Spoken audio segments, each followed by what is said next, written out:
जुलाई माह का तीसरा सप्ताह 14 जुलाई से 20 जुलाई तक सिंह राशि के लोगों के लिए कैसा होने वाला है। जय माता दी दोस्तों, आप सभी का स्वागत है हमारे YouTube चैनल अमृता एस्ट्रो में। और आज की इस वीडियो में मैं बात कर रही हूँ 14 से 20 जुलाई तक के सिंह राशि फल के बारे में। देखिए, ये जो तीसरा सप्ताह है बड़ा ही शुभ सप्ताह ये रहने वाला है, क्योंकि ये सावन माह के पहले सोमवार से शुरू हो रहा है। यानी कि इस सप्ताह का जो पहला दिन है वो सावन माह का पहला सोमवार है। अब इस 7 दिनों में कई तरह के योगों का निर्माण भी होने वाला है, 2 ग्रहों का राशि परिवर्तन भी होने वाला है। तो सबसे पहला जो परिवर्तन है वो है शनि अब वक्री अवस्था में आ चुके हैं, क्योंकि 13 जुलाई को ही शनि वक्री हो जाएंगे। दूसरा है कि आपके राशि के स्वामी सूर्य देव, उनका भी राशि परिवर्तन हो जाएगा, मिथुन राशि से निकलकर कर्क राशि में प्रवेश कर जाएंगे। हालांकि आपके 12वें घर में इनका प्रवेश होगा।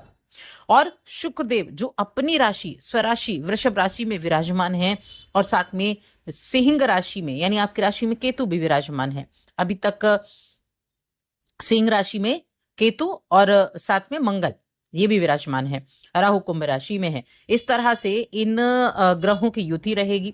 बुध आदित्य योग बनेगा, क्योंकि बुधदेव भी आपके 12वें घर में बैठे हैं और सूर्य भी आ जाएंगे इस सप्ताह के मध्य में, तो वहां बुध आदित्य योग भी बन जाएगा। तो ये हो गया है हमारे इन 7 दिनों में बनने वाले योग। चंद्रमा की स्थिति की बात करें तो कुंभ राशि में चंद्रमा की स्थिति रहेगी सप्ताह के पहले दिन से, और चंद्रमा कुंभ, मीन और मेष इन भावों में सक्रिय रहेंगे।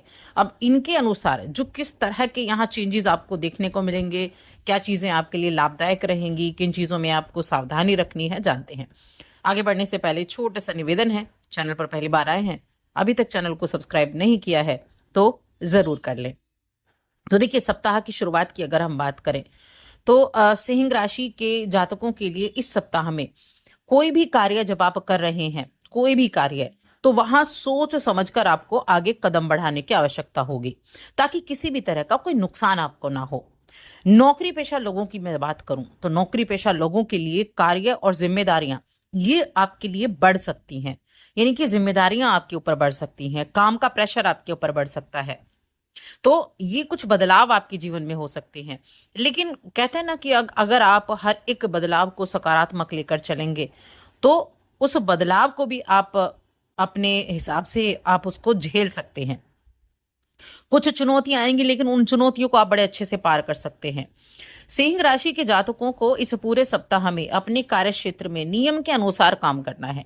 अपने कार्य को बेहतर तरीके से काम करने का प्रयास करना है। कार्य क्षेत्र हो गया आपका, जॉब करते हैं आप, वहां मैं कहूँ तो आपके सीनियर हो गए, आपके सहकर्मी हो गए, उनके साथ अपने संबंधों को बेहतर बनाकर चलें।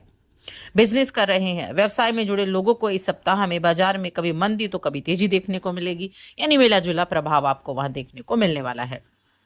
अब सिंह राशि वाले देखिए, जितना अधिक आप अपने ऊपर विश्वास करेंगे उतना ज्यादा आपको प्रॉफिट होगा। यानी कि सामने वाले पर, किसी दूसरे व्यक्ति पर आपको विश्वास नहीं करना है, अपने कर्म पर, अपने आप पर विश्वास रखना है। कोई भी महत्वपूर्ण प्रोजेक्ट उसका नेतृत्व आप कर सकते हैं, यानी आपको कोई महत्वपूर्ण प्रोजेक्ट भी मिल सकता है और उसमें सफलता की उम्मीदें ज्यादा बनती हुई दिखाई दे रही हैं, सफलता के संकेत ज्यादा बनते दिखाई दे रहे हैं। आर्थिक दृष्टिकोण से देखा जाए तो भी अच्छा है। लेकिन देखिए, 12वें भाव में आपके राशि के स्वामी जाने वाले हैं कर्क राशि में, जहां पर बुधदेव भी विराजमान है, और बुध कहा क्या है, आपके द्वितीय भाव के स्वामी हैं। तो थोड़ा सा खर्चों पर नियंत्रण रखना भी जरूरी है। मध्य सप्ताह से यानी कि 16 तारीख से थोड़ा खर्चों पर नियंत्रण आप जरूर रखें। खर्चों को कंट्रोल कर लिया तो कुछ चीजें तो वैसे भी सॉल्व हो जाएंगी।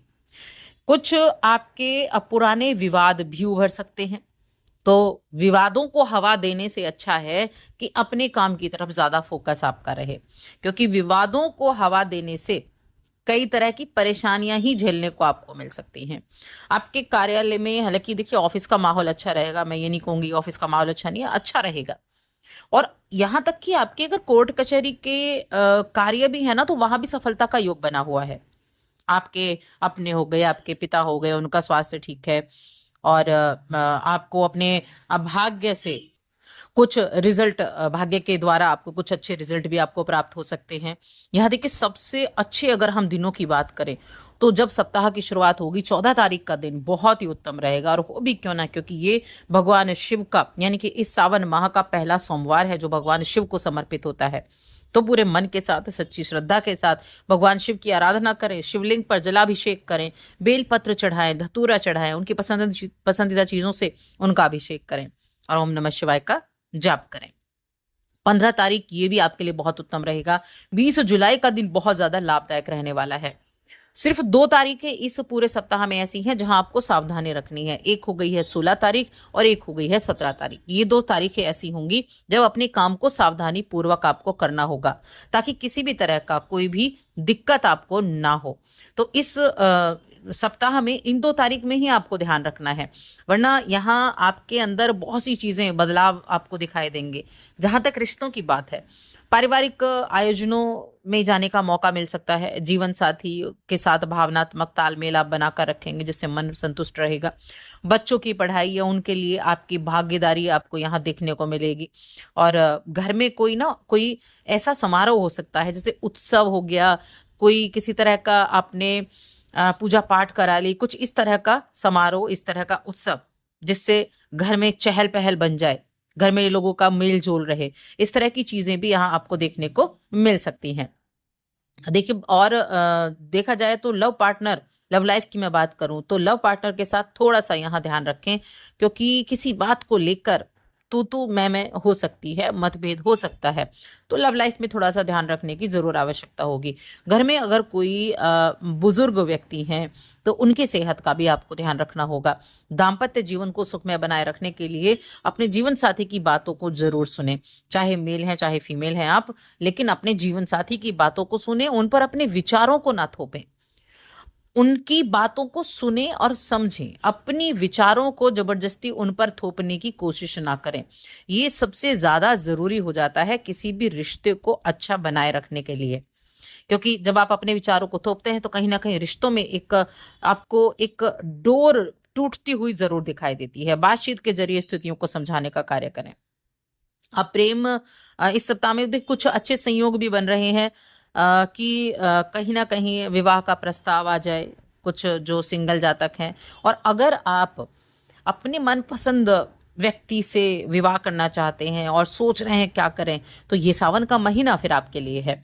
इस सावन के महीने में जो पहला सोमवार होगा 14 तारीख को, उस दिन से आप 16 सोमवार का व्रत कर सकते हैं, बहुत ही उत्तम रिजल्ट मिलते हैं। दूसरा, आप अपने घर में सुख समृद्धि चाहते हैं, अपने पति से प्रेम चाहते हैं, घर में विवाद चल रहे हैं, तो मंगलवार का व्रत कर सकते हैं। मंगला गौरी व्रत आप कर सकते हैं घर में सुख शांति के लिए, संपदा के लिए। तो इन चीजों को आप कर सकते हैं और भगवान शिव की कृपा हुई तो आपके लिए आपकी इच्छाओं की प्राप्ति जरूर होगी। तो ये कार्य आप करें और साथ में सूर्याष्टकम का पाठ भी करें। तो बस आज की इस वीडियो में इतना ही।